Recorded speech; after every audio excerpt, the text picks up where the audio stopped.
बिस्मिल्लाहिर्रहमानिर्रहीम। अस्सलाम वालेकुम बहन भाइयों, बेटे बेटियों।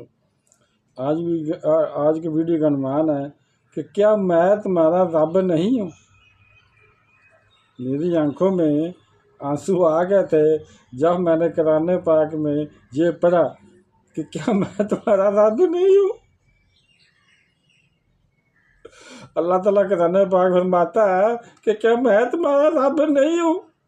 फिर तुम कहाँ जा रहे हो, कहाँ उधर जा रहे हो मुझे छोड़कर।